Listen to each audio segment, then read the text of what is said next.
क्षेत्र सिंह का पराक्रम। महाराणा हमीर सिंह के बाद मेवाड़ पर राज आया उनके बेटे क्षेत्र सिंह का, जिनको कि महाराणा खेता भी कहा जाता था। खेता ने सन 1365 से लेकर 1382 तक मेवाड़ पर शासन किया और अजमेर, मंडलगढ़, तुसौर और पूरे छप्पन के इलाके को मेवाड़ के अधीन कर लिया। गोगुंडा के मंदिरों पर मिले शिलालेखों के मुताबिक एक बार अमी शाह, जो कि मालवा का मुसलमान शासक था, वो मेवाड़ पर हमला कर देता है, पर खेता की फौज उसे धूल चटा देती है और खेता उसे बंदी बना लेते हैं। कुंभलगढ़ में मिले शिलालेखों के मुताबिक अमी शाह जब तक भी जीवित रहा, उसे महाराणा क्षेत्र सिंह के डरावने सपने आते रहे और वो बेचैन ही रहा। दोस्तों, वैसे तो आप महान छत्रपति शिवाजी महाराज को छापामार युद्ध यानी गुरिल्ला वॉरफेयर के लिए जानते होंगे, पर आपको बता दें कि मेवाड़ में पहली बार छापामार युद्ध को लाने वाले क्षेत्र सिंह ही थे। वो मुसलमान सैनिकों की टुकड़ियों पर घात लगाते थे और उन पर एक अचंभित कर देने वाला हमला करके अपनी सेना से कई गुना बड़ी सेना को भी हरा देते थे। पर राजपूतों में आपस में लड़ने का भी एक बड़ा ही दुखद इतिहास रहा है। महाराणा खेता, जो कि इतने पराक्रमी थे, उनका अंत एक दूसरे राजपूत घराने ने ही कर दिया। हाडा राजपूतों के साथ एक बार एक व्यर्थ की लड़ाई में क्षेत्र सिंह को अपने प्राण गंवाने पड़े थे। महाराणा लाखा और बडनौर का युद्ध। क्षेत्र सिंह के बाद मेवाड़ की कमान संभाली महाराणा लक्ष्य सिंह ने, जिनको कि महाराणा लाखा भी कहा जाता है। लाखा ने सबसे पहला काम आपसी लड़ाई को खत्म करने का किया। हाडा राजपूतों से चल रही उनकी पारिवारिक रंजिश चरम सीमा पर थी। हाडा राजपूतों ने जो महाराणा खेता के साथ किया, मेवाड़ उसको अभी तक भुला नहीं पाया था, पर क्योंकि कोई भी निर्णय करने का भार लाखा पर था, तो उन्होंने आपसी लड़ाई को समाप्त करने का निर्णय लिया और हाडा राजपूतों के संबंध एक बार फिर से मेवाड़ के साथ अच्छे चलने लगे। मारवाड़ इलाके में इस्लामी कब्जा कायम था और महाराणा लाखा को ये बिल्कुल मान्य नहीं था। उन्होंने मालवा पर हमला करने की ठान ली थी।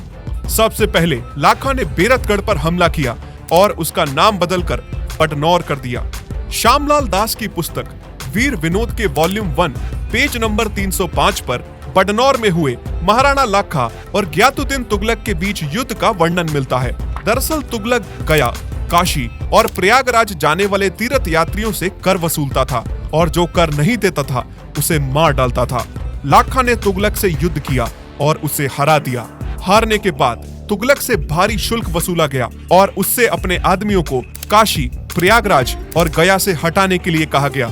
इस प्रकार महाराणा लाखा ने पुण्य अर्जित करने जा रहे तीर्थ यात्रियों को पुनः सुरक्षा का वातावरण दिया। हिंदू तीर्थ यात्रियों की रक्षा। दोस्तों, ये कितने शर्म की बात है कि विदेशों से आए मुसलमान आक्रांता हमारी धरती पे आके हमसे ही जजिया लेते थे।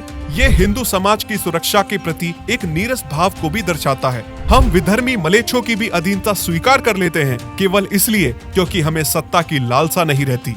एक दिन महाराणा लाखा की माता तीरथ करने द्वारका की तरफ निकली। उनके साथ मेवाड़ की एक छोटी सेना की टुकड़ी भी थी, जिसकी कमान सरदुलगढ़ के राव सिंह डोडिया के हाथों में थी। उनके साथ उनके 2 बेटे कालू और धवल भी थे। रास्ते में एक कबीला उन पर हमला कर देता है, जो कि मेवाड़ की उस टुकड़ी से काफी बड़ा था। राव सिंह डोडिया आखिरी सांस तक लड़ते हैं और मेवाड़ की राजमाता को बचाने के लिए अपने प्राण न्यौछावर कर देते हैं। उनके दोनों बहादुर बेटे कालू और धवल ये समाचार और राजमाता को सुरक्षित लेकर चित्तौड़ वापस आते हैं और महाराणा लाखा को पूरी आप बीती बताते हैं। उनके साहस और शौर्य को देखकर लाखा उन्हें मसूडा, नंदराय और रतनगिरी का जहांगीर नियुक्त कर देते हैं। अगली बार धवल राजमाता को लेकर तीरथ करने के लिए निकलते हैं। इस बार वो सजग थे। छप्पर कबीले का एक सरदार शेर खान उन पर हमला कर देता है और इस बार धवल उसे मार डालते हैं और उसकी सारी संपत्ति कुड़की करके मेवाड़ वापस भिजवा देते हैं। सोचिए दोस्तों, ये इस्लामी लोग किस प्रकार के दानव हैं कि तीरथ पर जा रहे हिंदुओं पर भी ये हमला करने से पहले 2 बार नहीं सोचते।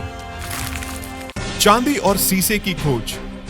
लाखा ने जवार में खुदाई करवाई और उन्हें चांदी, सीसम, टीन और तांबा बड़ी मात्रा में मिले। इन खुदाइयों से निकले खनिज पदार्थों से व्यापार करके मेवाड़ ने स्वयं को भी समृद्ध बनाया।